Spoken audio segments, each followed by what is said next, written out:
The sun was dying over dry rock when Sam Caldwell spotted the lone rider on the horizon. The stranger rode a buckskin horse, his spurs jingling to a slow rhythm. Sam noticed the guns first, two .45 Colts slung low on his hips. "More trouble coming," he muttered, spitting on the ground.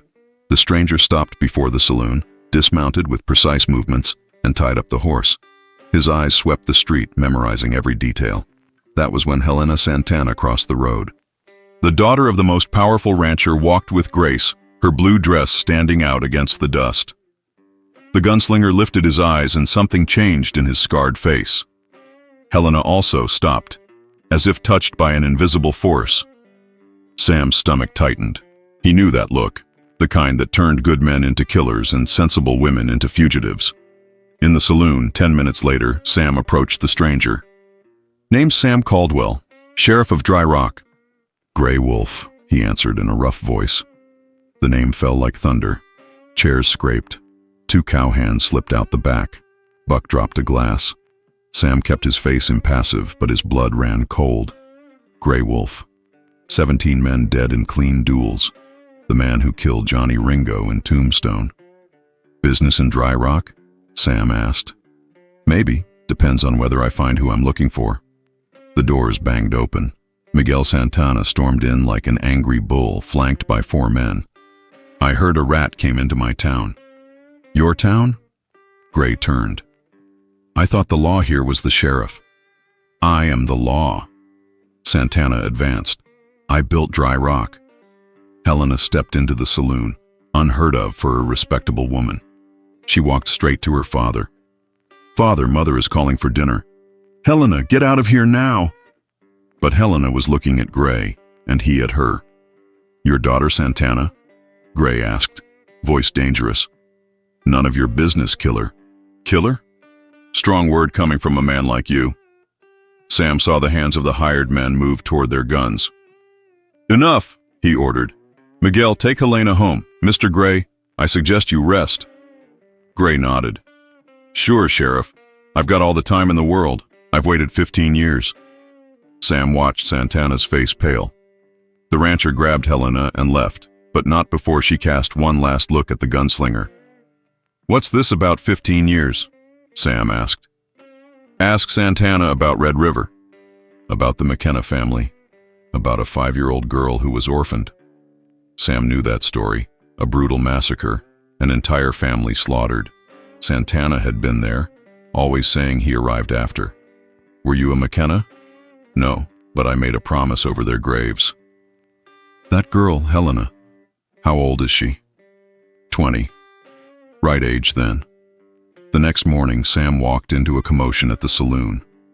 Gray Wolf was surrounded by 6 of Santana's men. The gunslinger ate calmly while being taunted. "Two-bit gunman," spat Joaquim, Santana's foreman. "Think you can threaten decent folk?" When Joaquim flipped the table, Gray was no longer there. He moved like smoke, the knife pressed to the foreman's neck. "My mother taught me not to waste food. She was a good woman. Died with 3 bullets in her back while protecting her children." Sam entered with his rifle cocked. "Drop the knife, Gray." Helena appeared then, wearing riding pants. "Mr. Gray, we need to talk." She sat at the overturned table. "You knew the McKennas?" "I did." "The eldest daughter, Maria. Did she survive?" "How do you know about Maria?" "I found papers in my father's office, letters mentioning a girl who escaped." Helena showed a gold locket with a photo of a woman and 2 children. Gray turned pale. "Where did you get that?" "My father gave it to me when I turned 15, said it belonged to my real mother." "That locket was Sarah McKenna's." "Then it's true, I'm a McKenna." "No, Maria McKenna was 5 years old. Hair red as fire. I saw when they took her." Santana entered with 10 armed men. "I thought I'd been clear, Helena. You do not leave the ranch." "Father, I need to know." "You don't need to know anything. Sheriff, arrest him." "For what crime?" "Disturbing the peace." "He hasn't committed any crime." "So you're choosing sides, Caldwell?" 20 guns ready to fire. Helena between 2 lines of fire. When Joaquim tried to take Helena, she drew a derringer, pointing it at her own father. "Enough lies. I want the truth about Red River." "Helena," Gray said softly. Put the gun down. Stay out of this, killer, Santana shouted. Killer? Let's talk about killings. Red River, March 15th, the McKenna family. Gray produced a letter dated before the massacre.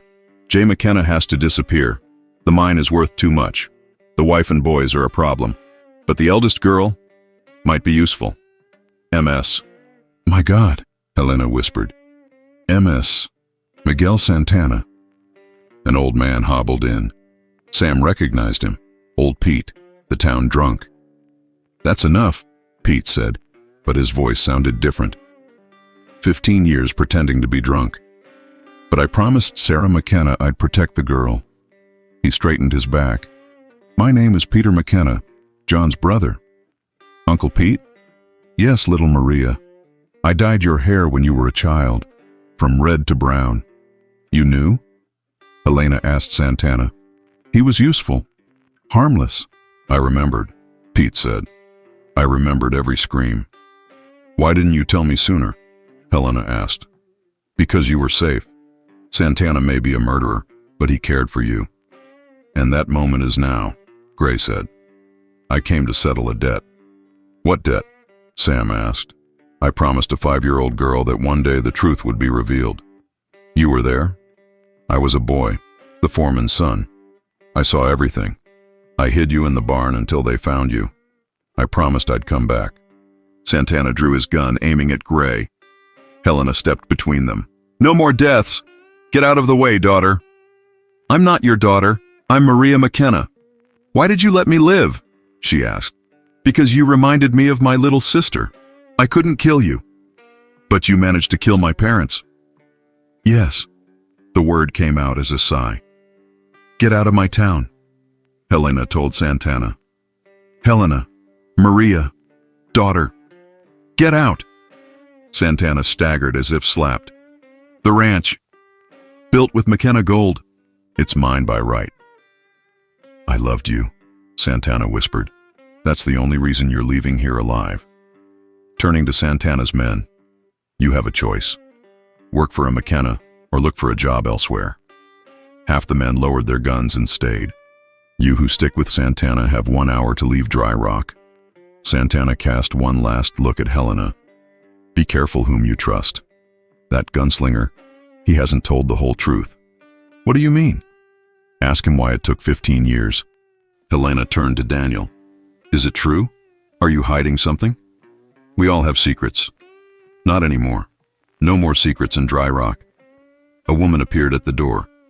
Like the fact the massacre wasn't just about gold. Who are you? Sam asked. Catherine Ringo, Johnny Ringo's sister. I've come to settle another debt. She looked at Gray. Hello, husband. Helena pointed the gun at Gray. Husband, you're married. It was a long time ago, before everything. 15 years ago, Catherine said. You abandoned me to work for the McKennas. Catherine, not here. Where then? You disappeared after the massacre. You worked for my family? Helena asked. He was the new foreman, Pete confirmed. John McKenna trusted him. Santana returned with 20 mercenaries. He sold me the information about the gold for $1,000. He needed to pay gambling debts. That's a lie. Daniel drew his guns, but Catherine pressed a rifle to his back. You caused the death of my family? Helena was pale. Maria, I was young, foolish. Don't call me Maria. Helena, you will hand everything back to me or they all die. Including your foster daughter? Sam cut in. Pete threw a knife and chaos erupted. Gunshots exploded. Helena pulled Pete behind the bar. Helena, Daniel shouted. Back door. When they ran for it, they found Joaquim blocking the way out. Daniel emerged from the shadows. His guns roared. Joaquim fell. Go, I'll hold them. No. Helena tried to go back, but Pete dragged her away. The saloon burned, lighting the night. The town was in civil war.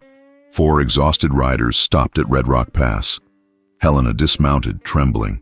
The truth about her life had collapsed in a single night. Let's rest here, Pete announced.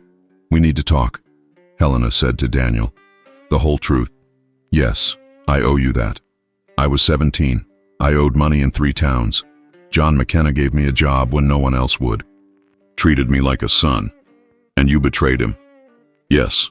Santana offered me $1,000 for information. He swore he'd only steal, that no one would get hurt. Coward, Pete spat. Yes, but when I learned what happened, I changed. I became Grey Wolf.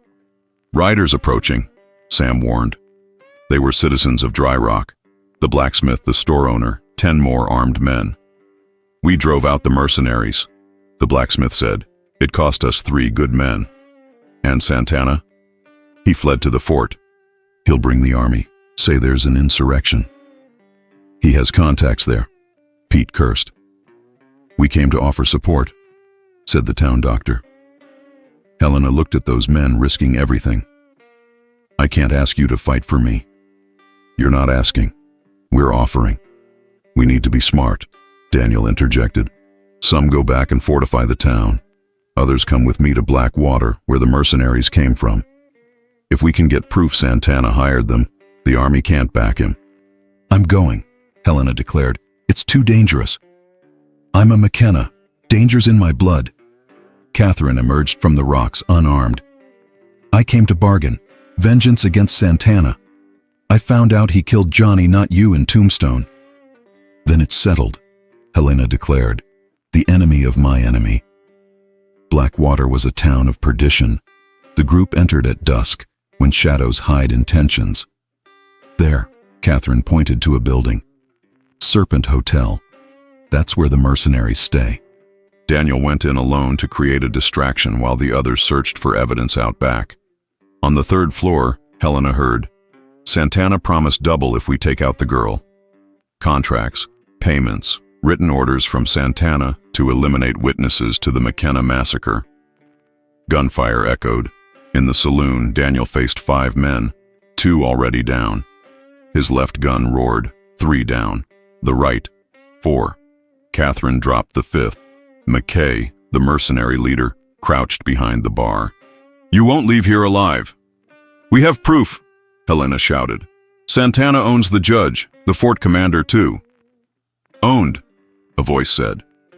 An army major entered with 10 soldiers. Sam Caldwell appeared behind him. I wired ahead before you left. The governor is a friend of mine. Miss McKenna, the governor recognizes your claim, said the major. Santana will be arrested. McKay tried to draw a hidden gun. Daniel was faster. Helena, urgent telegram. Pete rushed in. From Dry Rock. They found another survivor of the massacre. An elderly woman, hidden in the mountains. She knows something that changes everything. Who? Martha McKenna, my father's first wife. Not without you, Helena told Daniel, still wounded. Seems the family's coming together. Morrison, Thomas's adoptive father, smiled. Crooked, broken, but family. At the train station, Helena opened another telegram. Martha McKenna has died. Last words. The child survived. Look for the silver locket. The 3rd McKenna lives.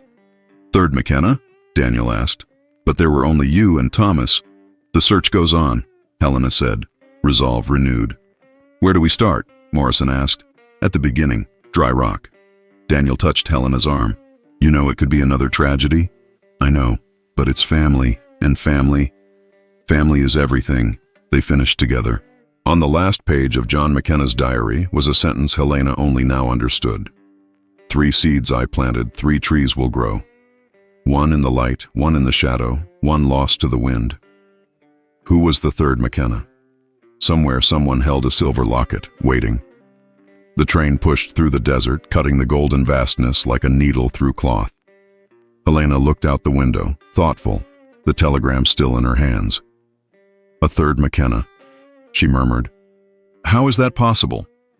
Daniel, seated beside her, still pale from the wound, gently squeezed her hand. Did John and Sarah have another child besides Thomas? Pete scratched his gray beard. John had a previous marriage to Martha. It ended before he met Sarah. Never heard of any children. Maybe a half-brother, Thomas suggested. Martha's son with John. The train whistled, announcing a curve. Morrison unfolded a map of Dry Rock. If Martha lived hidden in the mountains for years, she must have had powerful reasons. Fear, Marcus Corrigan said. Same reason that kept Pete disguised as a drunk. Whoever was after the McKennas was powerful enough to scare even an old woman. Dry Rock looked like another town when they arrived. Flags fluttered, rebuilding underway. Sam Caldwell awaited them at the station with news. Martha's house in the mountains was burned. Someone got there before you. Damn it! Helena slammed the sheriff's desk. Once again, too late. Not entirely, Sam continued. The nurse who cared for her in her last days kept something. She said she'd only give it to you in person. The nurse lived on the edge of town. Emma Parker, 70, sharp eyes that saw beyond appearances. Miss McKenna, she greeted. Or should I say Mrs. Santana? McKenna, Helena answered firmly. I've taken back my true name. Emma nodded. Martha spoke of you. Said time would bring you back. She took out a small leather bundle. She kept this for nearly 30 years. Helena opened it with trembling hands. A silver locket, identical to the gold one she carried, but with a different photo. A man, a woman, and a baby. John and Martha, Emma explained, and their son. My brother? Half-brother. His name was James McKenna. He was nearly 18 when the massacre happened. Daniel examined the locket. I never heard of him on the day of the massacre. Because he wasn't there, Emma went on. James and John had a terrible falling out. The boy stormed off saying he'd change his name, that he'd never be a McKenna again. Where did he go? Thomas asked. No one knew. Martha thought east, maybe Chicago. If he changed his name, Pete murmured, how are we going to find him? Emma smiled enigmatically. Martha thought of that. There's a name engraved on the back of the locket. Helena turned the locket over, carved in tiny letters. James Whitley. Whitley, Daniel repeated. Martha's mother's surname. Exactly, Emma confirmed. Too proud to be a McKenna, he chose his grandmother's name. Helena tucked the locket beside her own. An older brother I never knew. First Maria, then Thomas, now James. The McKenna family multiplying. Pete smiled. John would be proud. At the ranch that had once belonged to Santana, now officially McKenna property, the group planned. Chicago is big, Marcus observed. Finding a man there, especially one who doesn't want to be found. James would be around 45 now, Morrison calculated. Sam Caldwell came in with more news. We found Martha's diary. It was hidden in the church. The diary revealed devastating secrets. James hadn't just quarreled with his father. He discovered the gold first, and John pushed him out of the partnership for his explosive temper. He had reason for resentment, Helena said darkly. Reason for murder, Daniel added bluntly. Impossible, Pete protested. James adored Sarah. He would never hurt her or the children. The diary went on, describing how Martha had seen James in town days before the massacre, talking with Santana. Helena dropped the book. My God, what if... Don't jump to conclusions, Thomas warned. We need certainty. Daniel stood, ignoring the pain. There's only one way to find out. Chicago. You're in no condition, Helena protested. I won't let you face this alone. Morrison cut in. No one needs to go to Chicago. I have contacts at the banks there. I can send telegrams, discreetly look into things. Marcus offered. I have friends at Pinkerton. They can investigate quietly.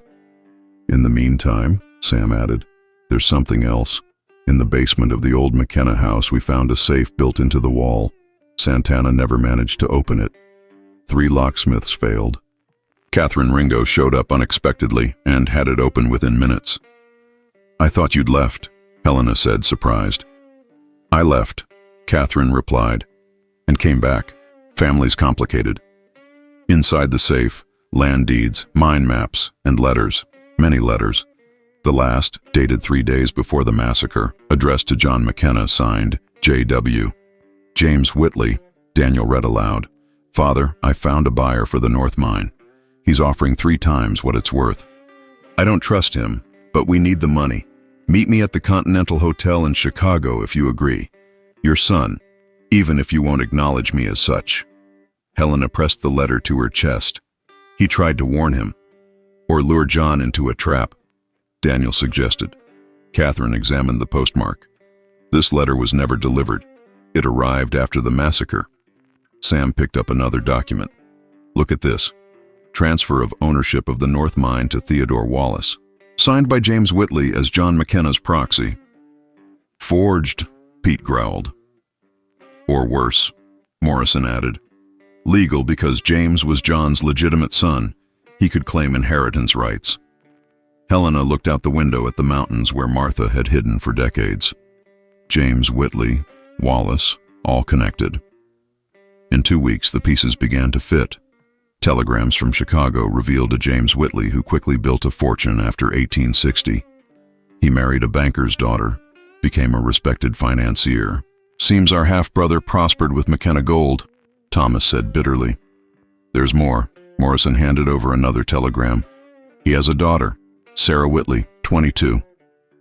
A chill ran through Helena. My mother's name. Could be coincidence, Daniel said, unconvinced. Marcus brought a Pinkerton report. James Whitley died 3 months ago. Official cause, heart attack. But the circumstances are suspicious. Documents destroyed, safe emptied. Pete connected the dots. When Martha started talking about the third McKenna, someone eliminated James, Daniel finished. To silence him, Helena paced. His daughter, Sarah. If James is dead, she's the last link. And possibly in danger, Thomas added. Catherine, who had been quietly watching, finally spoke. There's another detail. Sarah Whitley is here in the West, in San Francisco, for a wedding. With whom? Catherine smiled coldly. With the son of the late Judge Wallace. San Francisco gleamed at dusk when the group arrived. The wedding would be at the cathedral 2 days later. High society event, guarded like a fortress. We need to talk to Sarah, Helena insisted, before the wedding. Catherine learned where the bride was staying, the Palace Hotel, presidential suite. How do we get in? Thomas asked. With an invitation, Morrison smiled, showing an elegant envelope. My bank does business with the Whitleys. The pre-wedding reception filled the main hall, San Francisco's high society, politicians, bankers, and at the center, Sarah Whitley, stunning young woman with hair red as fire. It's like looking at you, Daniel whispered to Helena.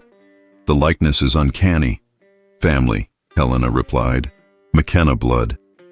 Morrison introduced Helena as a distant cousin of the Whitleys. Sarah accepted politely, without special recognition. We need to talk in private, Helena whispered. About your father. Sarah paled. My father passed away. It's a painful subject. It's about the silver locket. Sarah's glass fell. How do you know? I'm Helena Maria McKenna, your aunt. They met in the hotel library. Helena showed the gold and silver lockets. Sarah pulled a third, bronze locket from her neck. Father said it was a family heirloom. Only condition, never show it to Theodore. Theodore Wallace III, Daniel clarified. Your fiancé. Sarah nodded. The judge's son, the old Wallace's grandson.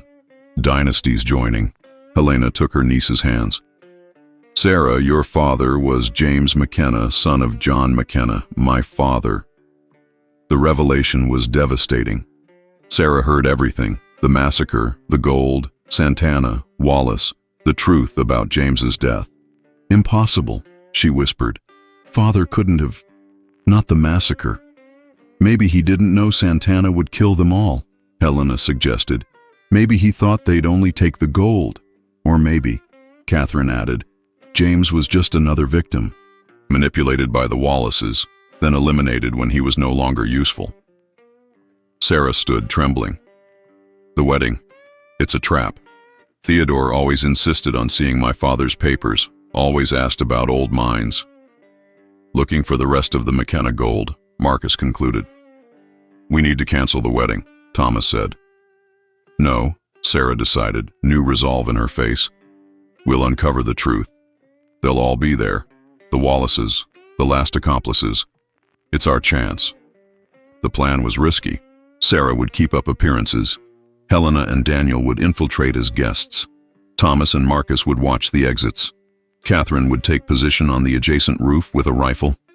Morrison and Pete would distract the guards. The cathedral was packed. Flowers, music, the elite gathered to witness the union of fortunes. Sarah walked down the aisle, beautiful and terrifying like an avenging angel. Theodore Wallace III waited at the altar, an arrogant young man, aware of his importance. Helena watched from a side pew, an elegant dress hiding her derringer. Daniel beside her, discreet tails covering his colts. The priest began the ceremony. Sarah answered like an automaton. The moment for the vows came. Theodore began, "I, Theodore, take Sarah as my wife." He paused for drama, then continued, "And I take all McKenna properties as mine by right of conquest." Collective shock. Sarah recoiled. "Surprised, darling?" Theodore smiled cruelly. "We know everything. Your father confessed before he died. He tried to betray us, turn us in, just as your grandfather betrayed mine. The McKennas have always been treacherous. My father, he was persuaded to talk, effective methods." Theodore drew a gun. "Now, the bronze locket. Where is it?" Helena stood. "Looking for this?" She showed the locket. "Who are you?" "Helena McKenna, the girl your grandfather tried to eliminate 15 years ago." The cathedral exploded into chaos. Guards disguised as guests drew guns. Daniel shielded Helena with his body. Sarah ran behind the altar. Thomas and Marcus blocked the exits. From the roof, Catherine dropped 3 guards with surgical precision. Theodore aimed at Helena, but Sarah attacked him from behind with the bouquet hiding a small dagger. "This is for my father." The groom fell, wounded but alive. In seconds, a general shootout. Daniel fought his way to the altar, where documents were hidden beneath a false Bible. "The evidence!" he shouted. "The entire conspiracy!" Bleeding, Theodore crawled toward a secret exit behind the altar. Helena pursued him. The passage led to the church crypt. "It's over, Wallace," Helena said, gun-trained. "It never ends, McKenna. There are more of us. We're everywhere." A shot rang out, not from Helena. Catherine had appeared in a side passage. "This one's for Johnny Ringo," she said coldly. Theodore Wallace III died as he had lived, arrogant to the end. Dawn found the survivors gathered at the McKenna Ranch in Dry Rock. The cathedral documents revealed everything: a 3-generation conspiracy, murders, land theft. The governor promised full justice. Sarah Whitley discovered a new identity: Sarah McKenna, last of James's line. 3 seeds, Helena recalled the diary's words. 1 in the light, me, raised by Santana. 1 in the shadow, Thomas, hidden in San Francisco. 1 lost to the wind, James, who renounced the name but not the blood. The ranch had become home to an unlikely family: Helena and Daniel, Thomas and his adoptive father Morrison, Sarah, Marcus, Pete, and, occasionally, like a ghost who came and went, Catherine. "And now?" Thomas asked as they watched the sunrise. Helena held the 3 lockets, gold, silver, and bronze, each one carrying part of the McKenna story. "Now we live," she answered. "We rebuild. The McKenna Empire as it should have been." Daniel touched her shoulder. "Together. Always together." On the horizon, riders approached. The new beginning also brought new challenges, but this time, the McKennas were united. And a united family, as Helena and Daniel had learned, was invincible. As the sun climbed, Helena hung the 3 lockets on a young tree, symbols of the past feeding the roots of the future. The promise of the silver locket finally fulfilled. The 3 seeds had grown, weathered the storm, and now, at last, would bear fruit.